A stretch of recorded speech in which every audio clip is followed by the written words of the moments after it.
Assalamualaikum warahmatullahi wabarakatuh. Berjumpa kembali di channel Dunia Pangan ID. Terima kasih bagi Anda yang sudah menyaksikan video-video saya. Bagi Anda yang belum subscribe, silahkan subscribe terlebih dahulu.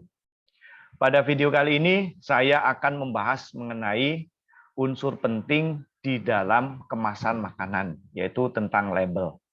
Label sudah menjadi bagian dari alat komunikasi untuk bahan pangan, terutama bahan pangan yang dijual dalam bentuk kemasan eceran. Kemudian label juga digunakan sebagai sarana produksi yang efektif, sarana komunikasi, kemudian label juga merupakan sarana promosi. Di dalam dunia marketing, label juga digunakan sebagai komponen penting yang mampu menarik konsumen untuk membeli produk itu. Jadi dengan desain label yang bagus, dengan desain warna yang menarik, maka orang akan tertarik untuk membeli produk kita. Jadi label ini kadang didesain unik, sehingga berbeda dengan produk-produk yang lain, sehingga orang lebih tertarik untuk membeli produk kita. Ternyata di Indonesia, mengenai label makanan ini diatur secara jelas ya, dalam sebuah undang-undang dan peraturan Badan POM. Di video kali ini saya akan membahas detail mengenai bagaimana aturan-aturan itu, ya, aturan pencantuman label, aturan desain label, kemudian komponen apa saja yang harus dimuat di dalam label itu, informasi apa saja yang wajib, dan informasi apa saja yang diperbolehkan tetapi tidak dalam kategori wajib. Ya. Jadi label ini merupakan komponen yang sangat penting di dalam penjualan produk makanan retail ya, atau juga untuk produk makanan yang dikemas untuk keperluan penjualan konsumen yang pembeliannya tidak terlalu banyak ya, atau kita sebut sebagai kemasan eceran. Ya. Untuk label terkait dengan pangan olahan, ada suatu aturan yang sudah jelas ya. Aturan ini adalah aturan teknis yang dituangkan dalam Peraturan Kepala BPOM nomor 31 tahun 2018 ya. Ini sangat detail sekali. Kita akan memulai dari definisi ya. Jadi yang dimaksud dengan pangan olahan atau bahan pangan, ini adalah makanan atau minuman hasil proses dengan cara atau metode tertentu dengan atau bahan tambahan pangan. Artinya yang dimaksud dengan produk pangan olahan ini adalah produk pangan yang sudah diolah terlebih dahulu, baik dengan penambahan bahan tambahan pangan maupun tidak ditambahkan dengan bahan tambahan pangan. Ya. Artinya untuk beberapa produk minimalis tentu tidak ditambahkan bahan tambahan, ya. Tetapi untuk produk-produk kompleks itu adalah produk yang ditambahkan dengan berbagai jenis bahan tambahan pangan.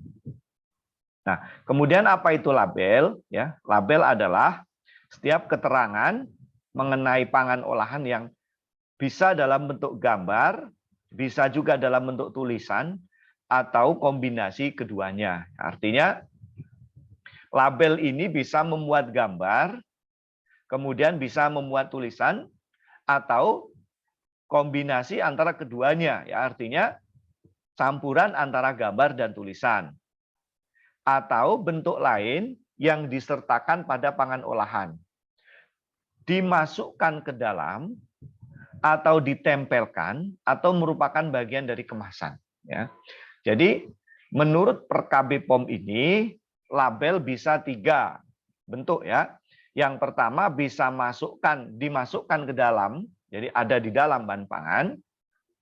Ya, misalnya kalau sekarang contohnya untuk produk IKM itu kerupuk misalnya atau peyek itu, labelnya dicetak dalam sebuah kertas, kemudian dipotong, dimasukkan ke dalam makanan ya, di dalam kemasan. Atau ditempel ya, atau produk tadi, label tadi dicetak secara terpisah, kemudian ditempelkan di bagian luar, ya, ditempelkan di bagian luar kemasan.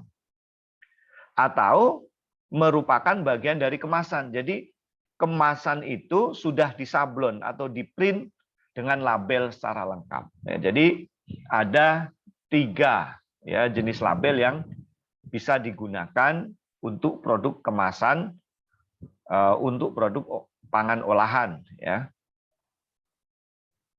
Nah, berikutnya pangan olahan tertentu adalah pangan olahan yang dikonsumsi bagi kelompok tertentu. Jadi di dalam kategori bahan pangan, label ini bisa untuk bahan pangan biasa, artinya bahan pangan ini diperuntukkan bagi konsumen secara luas. Jadi siapa saja bisa mengkonsumsi atau bisa makan dari produk ini. Nah, tetapi ada juga golongan yang disebut dengan pangan olahan tertentu. Ini adalah bahan pangan olahan spesifik yang diperuntukkan untuk golongan konsumen tertentu ya. Misalnya untuk penderita diabetes ya. Kemudian makanan untuk pendamping ASI atau makanan untuk bayi atau susu formula, ini seluruhnya ini diatur dengan jelas pada Perkab BPOM ini. Kemudian apa yang dimaksud dengan kemasan pangan ya? Kemasan pangan adalah bahan yang digunakan untuk mewadahi ya. Jadi digunakan untuk meletakkan, untuk mewadahi atau membungkus pangan baik yang bersentuhan langsung maupun tidak. Ya, artinya kemasan ini adalah kemasan yang bersentuhan langsung atau yang kemudian disebut dengan kemasan primer atau juga kemasan yang tidak bersentuhan langsung, misalnya kemasan sekunder maupun kemasan tersier. Jadi seluruhnya termasuk dalam kategori dalam kemasan pangan. Nah, ini aturan penting adalah setiap orang yang memproduksi pangan olahan di dalam negeri ya, untuk diperdagangkan dalam kemasan eceran. Ya, jadi makanan istilahnya adalah makanan yang dijual dalam kemasan eceran atau kemasan untuk konsumen wajib mencantumkan label. Ya, jadi wajib mencantumkan label. Jadi nggak ada atau tidak diperbolehkan makanan yang dibungkus atau dikemas kemudian tidak ada keterangan apapun atau tidak ada labelnya. Ya, baik itu merupakan produksi industri kecil maupun industri mikro ya, mikro kecil. Nah, label yang dicantumkan di dalam atau pada kemasan, maksudnya yang tadi label yang dimasukkan ke dalam wadah ya, atau label yang ditempel ataupun label yang melekat langsung pada kemasan ini harus disetujui pada saat izin edar. Jadi pada saat Bapak Ibu ingin mengusulkan izin edar, baik izin edar itu melalui BPOM, ya, MD atau ML, atau izin edar yang diperuntukkan untuk industri rumah tangga atau PIRT, di mana izinnya ada di Dinas Kesehatan, ini wajib dicantumkan. Jadi maksudnya desain kemasan, ya, kemasan yang sudah final, itu harus ya, disetujui terlebih dahulu oleh yang berwenang ya, dalam hal ini kalau izin edarnya oleh BPOM maka harus sudah fix terlebih dahulu pada saat mengajukan izin edar MD, dan apabila industri kita termasuk dalam kategori produk PIRT maka pada saat mengusulkan izin PIRT desain kemasan dan labelnya juga sudah harus fix ya. Sekarang bagaimana kriteria atau komponen apa saja yang harus dimuat di dalam label makanan ya. Yang pertama tentu adalah nama produk, ya, kemudian bahan yang digunakan, ya ini adalah bahan baku yang digunakan untuk produksi ya, termasuk juga bahan-bahan yang lain, nanti kita akan jelaskan satu persatu.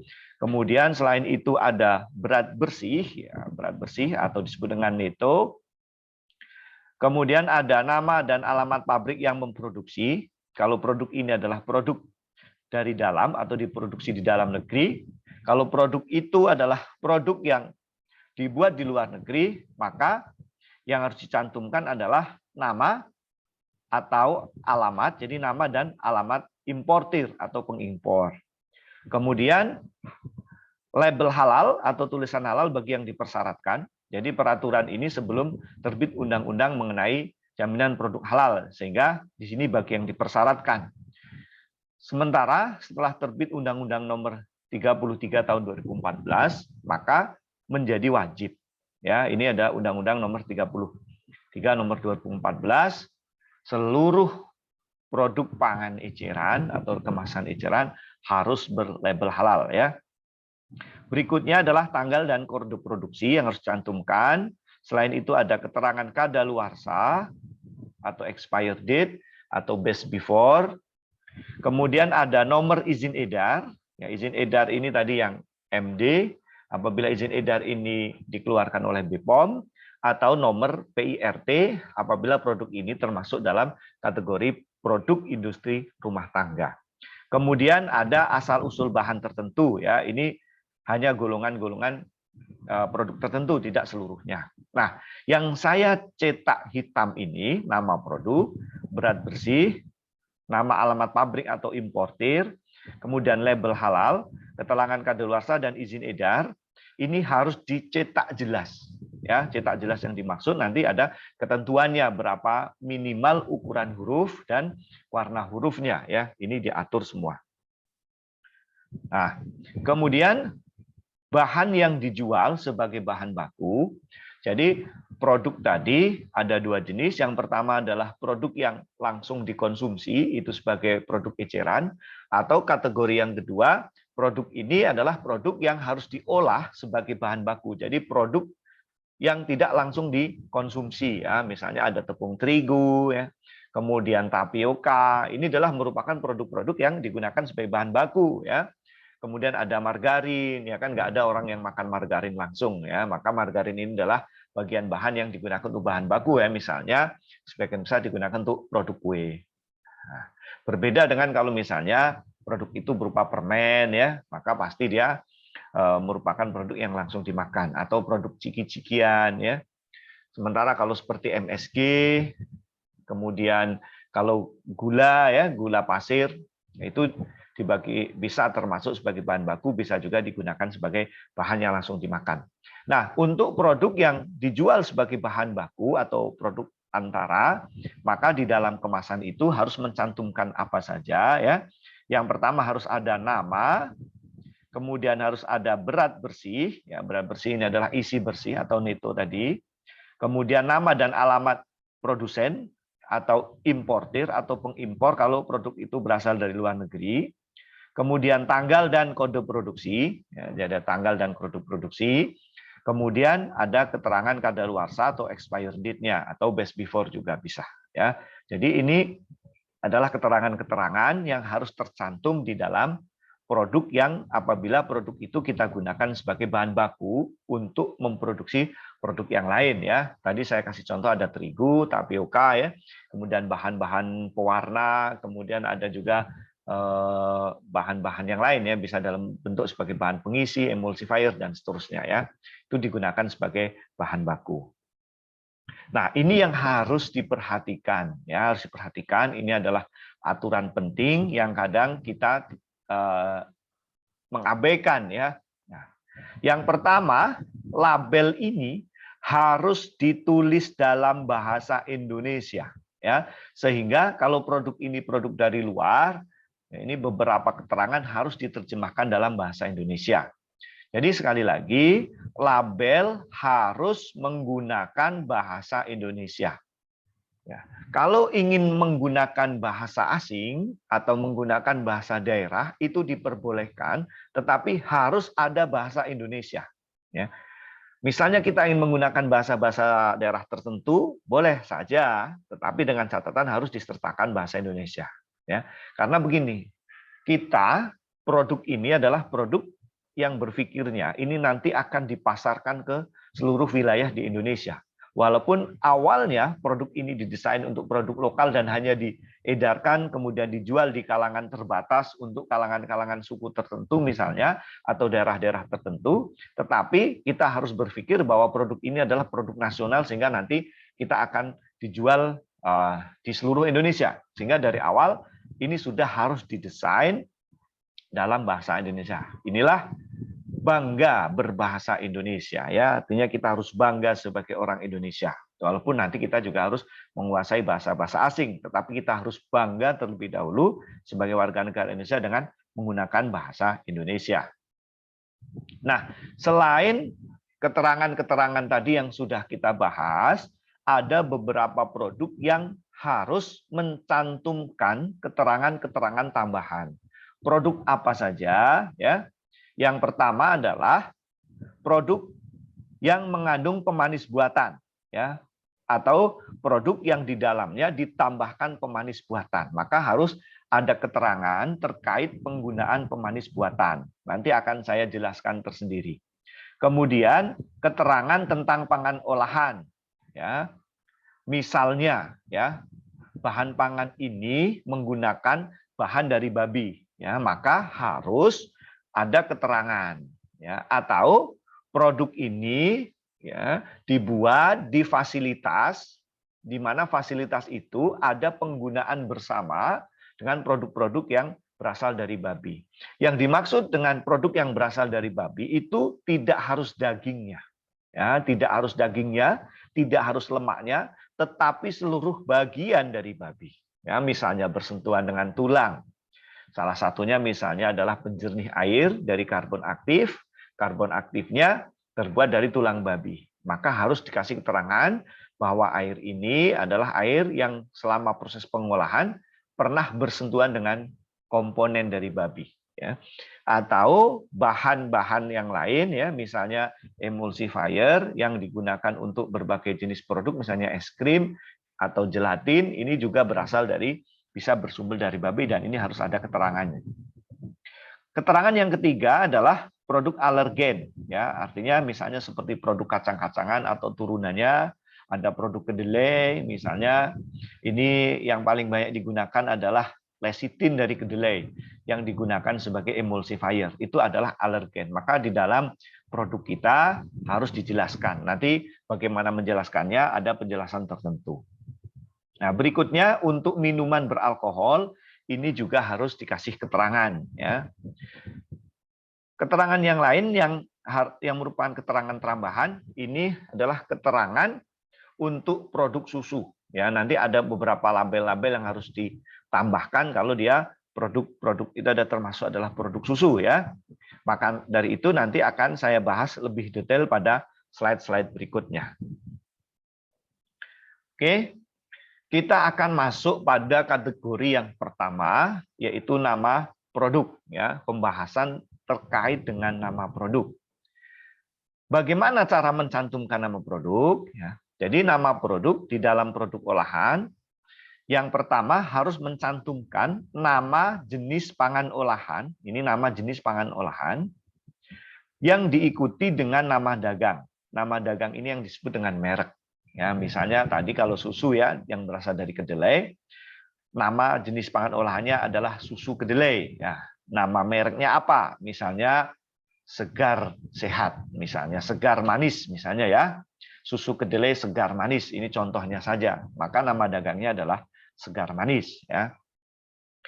Berikutnya, dalam hal pangan olahan berupa minuman beralkohol ya, jika pangan olahan itu minuman beralkohol, nama jenisnya tidak tercantum dalam kategori pangan. Jadi kalau dia minuman alkohol, tetapi harus dicantumkan minuman beralkohol golongan berapa.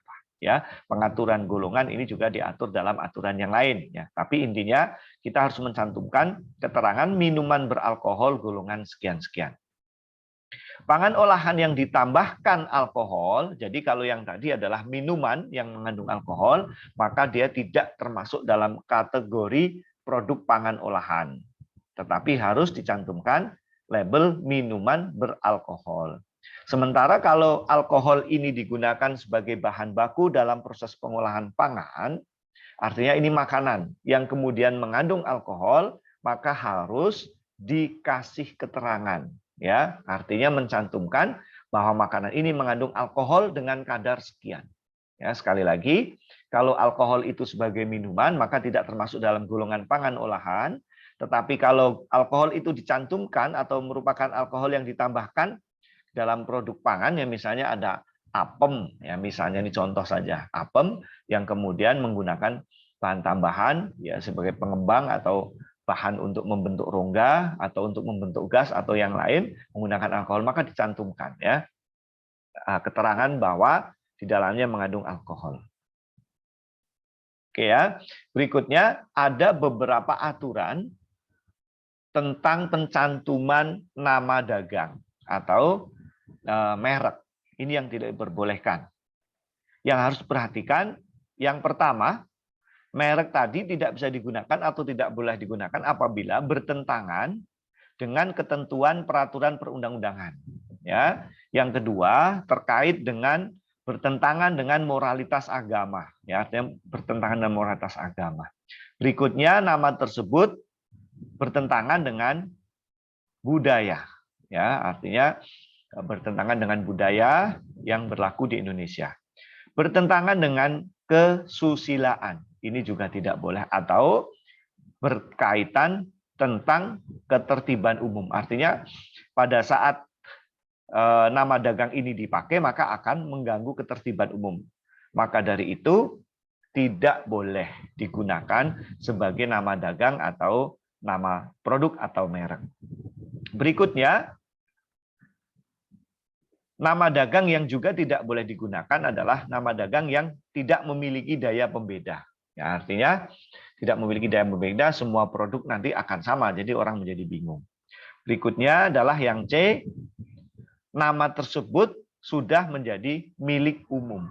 Ya, nama tersebut sudah menjadi milik umum, sehingga tidak boleh digunakan oleh orang-orang tertentu. Berikutnya, bahwa nama dagang ini merupakan nama umum atau generik terkait dengan pangan olahan yang bersangkutan. Ini yang tidak boleh ya. Jadi ada 4 poin yang tidak diperbolehkan. Yang pertama bertentangan dengan moral, bertentangan dengan undang-undang, bertentangan dengan budaya dan kesusilaan. Kemudian selanjutnya tidak memiliki daya beda antara satu produk dengan produk yang lain. Berikutnya nama itu sudah menjadi nama yang milik umum. Kemudian menggunakan nama jenis atau nama generik, ya ini tidak diperbolehkan. Berikutnya yang kelima, menggunakan kata sifat yang dapat mempengaruhi penafsiran, ya penafsiran terhadap pangan olahan. Ya, misalnya dengan menggunakan kata enak, ya menggunakan nama renyah, itu bisa menyebabkan penafsiran terhadap pangan olahan tersebut. Berikutnya, menggunakan kata terkait aspek keamanan pangan, gizi atau kesehatan. Ya, ini nanti akan diatur dalam pencantuman label klaim namanya. Ya, misalnya sari jahe sehat misalnya, ini tidak boleh karena berkait dengan sehat. Atau menggunakan istilah-istilah terkait dengan gizi juga tidak boleh ya. Berikutnya, menggunakan nama dagang yang telah mempunyai sertifikat merek, artinya nama dagang yang sudah dipatenkan oleh orang lain atau oleh corporate lain. Ya, itu tidak diperbolehkan. Nah, ini beberapa larangan penggunaan nama dagang, ya, aturan-aturan yang tidak diperbolehkan ya sebagai nama dagang. Oke, berikutnya kita akan membahas mengenai bahan yang digunakan sebagaimana jenis label untuk keterangan bahan. Nah, bahan yang dicantumkan di dalam label yaitu meliputi bahan baku, ya, kemudian bahan tambahan, ya, kemudian bahan penolong. Jadi ada 3 jenis bahan yang ditambahkan ke dalam bahan pangan yang harus tercantum di dalam label. Nah, mengenai urutan mana saja yang harus didahulukan di dalam baris pertama, baris kedua, atau baris ketiga di dalam pencantuman label, ini sangat tergantung dengan seberapa banyak, ya, tergantung dengan seberapa banyak bahan itu digunakan. Ya, artinya bahan yang jumlahnya paling banyak atau paling dominan pada pembuatan produk, maka bahan itulah yang harus dicantumkan pada urutan pertama atau baris pertama pada keterangan bahan baku yang digunakan dalam pembuatan produk itu. Nah, demikianlah pembahasan video terkait dengan label. Jadi ini merupakan video pertama dari seri pembahasan label makanan. Masih banyak unsur-unsur yang harus saya jelaskan. Jadi kita baru menjelaskan mengenai nama dagang, kemudian bahan. Ya, masih banyak sekali unsur-unsur yang akan saya jelaskan di video berikutnya. Ya, jangan lupa bagi Anda yang ingin menyimak mengenai label, saksikan di video saya pertama, video yang kedua, dan video yang ketiga. Oke, terima kasih. Ya, sampai jumpa kembali di video saya yang lain. Assalamualaikum warahmatullahi wabarakatuh.